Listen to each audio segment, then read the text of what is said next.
Essa história é impressionante mesmo, não é? A história do rei Salomão para descobrir quem era a verdadeira mãe. A ligação da mãe com o filho é algo que não pode ser comparado com outra ligação qualquer na terra. Mesmo a do pai, a da mãe é muito superior. A mãe carrega o filho na barriga por 9 meses. Mesmo que o código genético tenha contribuição do pai e da mãe, ali vem o mapa de como vai ser o filho, a estrutura, a planta. Mas todas as células que vão formar a criança vêm da mãe. O alimento da criança vem da mãe dentro da barriga. E se tudo estiver funcionando bem, fora também por meses, a mãe é o alimento da criança. E a mãe vai passar mais tempo com a criança do que o pai. Isso forma um elo que é inquebrável. E por causa disso, o amor da mãe é menor apenas que o amor de Deus. E é por isso que nós estamos aqui hoje para celebrar, para homenagear as mães e para que elas possam voltar para casa hoje sabendo o potencial que Deus deu para elas, o amor e o cuidado que Deus tem para elas, para que elas nunca pensem que elas estão sozinhas no seu trabalho. Gostaria que essa noite fosse uma noite muito especial para as mães. Vamos fazer mais uma oração? Feche seus olhos assim como você está. Senhor nosso Deus, nós louvamos o Teu nome pela mãe que o Senhor nos deu. Pedimos que o Senhor hoje nos abençoe com toda essa programação linda até aqui e que o Senhor possa também falar conosco neste momento ao abrirmos a Tua palavra. Que todas as mães voltem para casa se sentindo melhores, se sentindo muito apreciadas e revigoradas pelo Teu amor. Pedimos em nome de Jesus. Amém. Muito bem. Ali eu coloquei, pelo menos de curiosidade, a origem do Dia das Mães. A origem do Dia das Mães surgiu com uma mulher chamada Ana Jarvis, em que ela fez uma celebração, só que as fontes variam, algumas dizem 1907, outras 1908, foi num desses 2 anos, mas aí os Estados Unidos decretaram como feriado oficial em 1914. E daí veio para o Brasil depois. O presidente dos Estados Unidos na época, está registrado, ele disse que seria uma honra, que seria um dos maiores dos feriados. Seria uma honra hastear a bandeira nacional nesse dia para as mães, que fazem a diferença na própria nação. Tem um texto da escritora Ellen White no livro O Lar Adventista, página 240, que eu acho muito forte. Olha o que Ellen White diz assim, ó: depois de Deus, o poder da mãe para o bem é a maior força conhecida na terra. Já pensou nisso? Depois de Deus, o poder da mãe é a maior força para o bem na terra. E pode ser uma força para o mal também. Se tudo estiver funcionando direito, se a mãe tem uma noção do privilégio, da missão que está sobre ela, ela vai fazer diferença. Ela vai criar pessoas que podem mudar o mundo para o bem ou para o mal. De fato, na Bíblia, ao mencionar os reis de Israel, os reis de Judá, tem uma conexão interessante entre o que ele fez e quem foi a mãe dele. Geralmente na Bíblia dá o nome do pai, quase nunca dá o nome da mãe. Mas na relação dos reis de Israel e de Judá na Bíblia, tem uma fórmula interessante e ninguém sabe por quê. Por que ele seguiu isso? Talvez Deus está tentando mostrar a relação da mãe com quem foi aquele rei. Vem a fórmula, dá o nome do rei, quem foi a sua mãe e se ele foi bom ou mal. Olha que interessante. Segundo Reis 23, por exemplo, diz do rei Jeoiaquim, a sua mãe Zebida, e ele fez o que era mal. Aliás, aqui tem uma lista também do nome das mães, são sugestivos para quem não sabe o nome para dar para o filho, tá bom? Zebida é uma sugestão, e as outras mães também, Zebida, Neusa. Mas veja que interessante, dá o nome do rei, o nome da mãe, e se ele foi um bom ou mau rei. Lá em 2 Reis 24 fala de Joaquim, sua mãe Neusta, e ele fez que era mal também. Em Crônicas, Jeosafá, sua mãe Azuba, e ele fez que era reto aos olhos do Senhor. Joás, mãe Zíbia, e ele também fez que era reto. Agora em 2 Crônicas 25 tem uma coisa interessante. Diz que ele fez que era reto, mas o seu coração não era totalmente íntegro. O seu coração não estava totalmente entregue para Deus. Não era de inteireza de coração. E na tradução, às vezes dá a entender que a própria mãe é que não tinha inteireza de coração. Ou seja, esse rei foi um rei bom, mas não foi totalmente bom. Talvez ele seguia as regras porque tinha que seguir, fazer o que, não é? O coração dele não estava lá. Veja, a Bíblia está tentando mostrar que os reis que determinavam o caminho das nações, eles eram bons ou maus, dependendo da educação que eles tiveram da sua mãe. Claro que o pai está envolvido também, mas a mãe, ela determina os primeiros anos ali, ela ajuda na formação do caráter. A escritora Ellen White, no final do livro O Grande Conflito, ela fala que no final, no juízo, vai estar ali do lado de fora da cidade, ela fala o monstro Nero. Nero, o imperador de Roma, que tacou fogo em Roma, culpou os cristãos, que mandou perseguir e matar cristãos também. E ela fala que lá do lado de fora vai estar o monstro Nero e a sua mãe, vendo o resultado da educação dela. A história mostra que a mãe de Nero, ela era uma louca, ela era pervertida, ela queria o poder. E existem moedas romanas em que aparece ele e ela, face a face, como se ela fosse esposa dele, ela queria o poder. E ela estragou ele. E no final, ele a matou. Diz que ele mandou abrir a sua barriga para ver de onde ele saiu. Olha que loucura isso. A mãe perdeu o filho porque ela queria o poder. Amigos, não é errado nós desejarmos o sucesso, a carreira profissional e tanta coisa. Mas muitas vezes, por desejarmos tanto o poder, é perigoso nós perdermos de vista a educação correta, a educação dos filhos e o que eles serão. Sabe, aquelas mãos pequeninas crescem, se tornam de adultos um dia rapidamente, elas vão decidir o que fazer e o que não fazer, muito baseado no que elas aprenderam em casa. É claro que nem sempre os caminhos errados são por culpa da mãe ou do pai. Se nós acharmos que sempre a escolha errada é culpa da mãe ou do pai, então nós estamos dizendo que Deus é culpado por Lúcifer ter se desviado.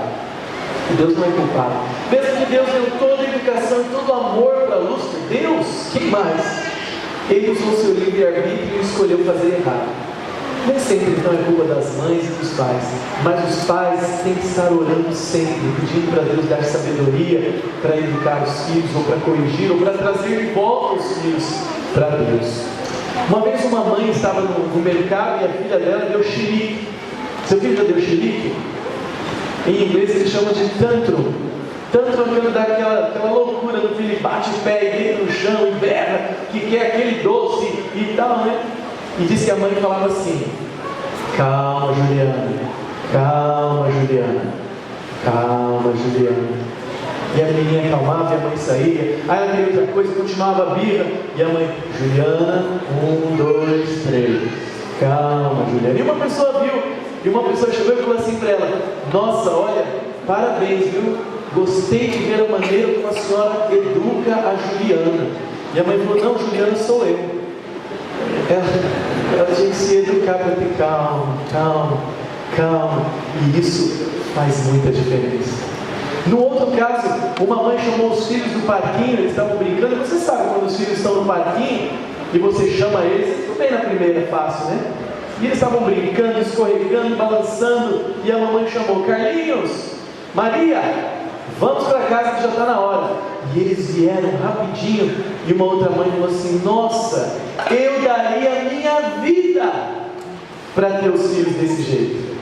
E a mãe respondeu: mas é isso mesmo que eu paguei, esse é o preço. Às vezes a mãe deixa de exercer uma carreira que ela gostaria, ela vai retardar isso. Ela vai retardar por causa do bem dos filhos. Às vezes ela gostaria de ir para um lugar com umas amigas, que todo mundo foi, mas ela não vai, porque ela sabe que não seria o melhor lugar ali, o filho teria que dormir mais cedo. Ela sacrifica muitas coisas para poder educar os filhos. Os filhos que são herança do Senhor. Mães, vocês são muito especiais. O mundo hoje cobra das mães que elas têm que se dedicar muito mais do que antes, em muito mais coisas, na carreira, no trabalho, e aí vem o tal do WhatsApp, Facebook, tanta coisa. E muitas vezes as mães estão até dedicando mais tempo na mídia do que nos filhos. Hoje é mais difícil ser mãe do que antes.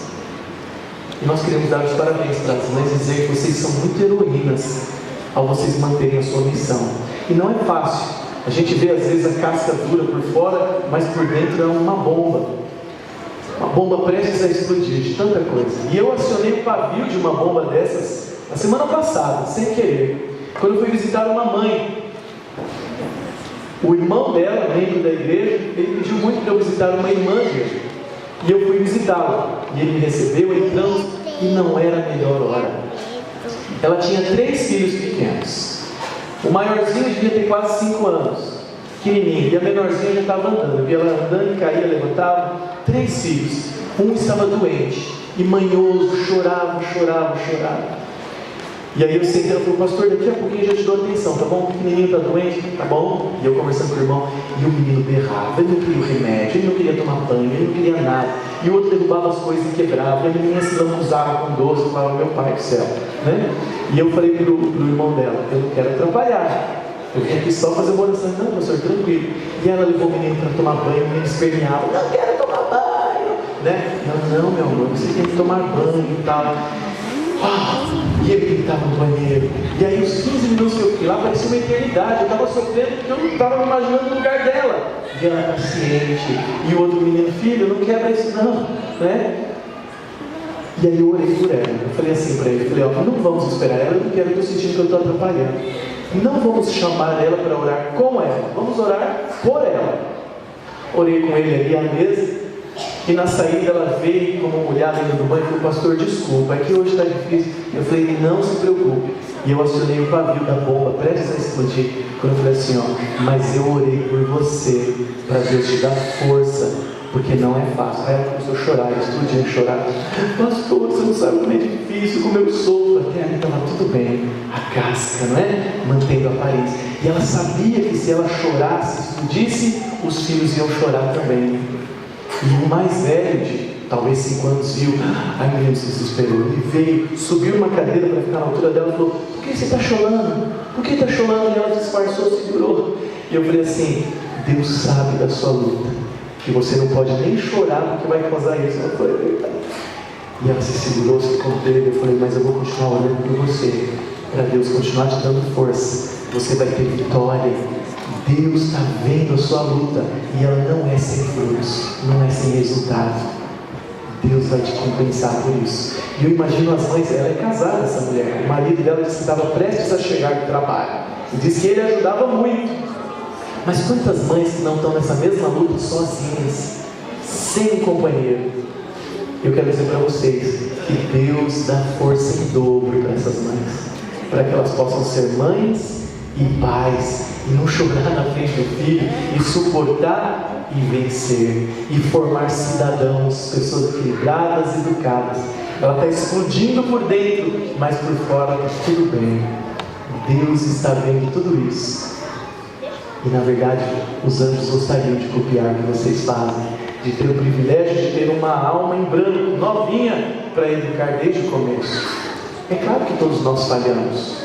Minha mãe falhou muito, como a sua, mas ela é a pessoa que eu mais amo depois da minha esposa. Eu amo muito a minha mãe, e eu tenho muito amor, muito carinho. Já liguei para ela e já falei tanta coisa para ela, mesmo que ela errou. Nós erramos muito, mas Deus não erra. Deus pode fazer você acertar e fazer todo o seu esforço ser abençoado nessa vida ainda. Quantos acreditam nisso? Quantos acreditam que Deus anota tudo e Ele está com você dando essa força? Sabe, a Bíblia tem uma promessa maravilhosa que diz que Deus não se esquece de você, que mesmo que uma mãe se esqueça, Deus não esquece, porque mãe normalmente não esquece do filho. Normalmente a mãe, ela tem o maior amor, ela morre pelo filho. Então Deus coloca como uma coisa quase inimaginável uma mãe se esquecer do filho. Em Isaías 49:15, Deus fala assim: ó, porventura pode uma mulher, uma mãe, se esquecer tanto do seu filho que cria, que não se compadeça dele, que não tenha dó do filho do seu ventre? Deus está dizendo assim: uma mãe pode se esquecer do filho, mas Ele sabe que infelizmente às vezes pode. Ainda mais nos nossos tempos, que Deus diz que no final dos tempos, um dos sinais do fim dos tempos é que se esfriaria o quê? Se esfriaria o amor. Então nunca se viu tanto quanto hoje mãe abandonando o filho, que ela dá à luz num banheiro, numa lanchonete, e deixa no cesto do lixo, que abandona em entulhos. Nunca tanto como hoje, em toda a história. O amor está se esfriando. Então Deus disse, isso já aconteceu no passado também, mesmo que uma mãe se esqueça, ela não pode, é difícil, mas mesmo ainda que ela se esquecesse dele, contudo, eu não me esquecerei de ti, mãe, eu não me esquecerei de ti, pai, filhos, porque o amor de Deus é ainda maior que o de mãe, e Deus honra muito vocês, mães, na sua luta, porque o seu amor representa o amor dele.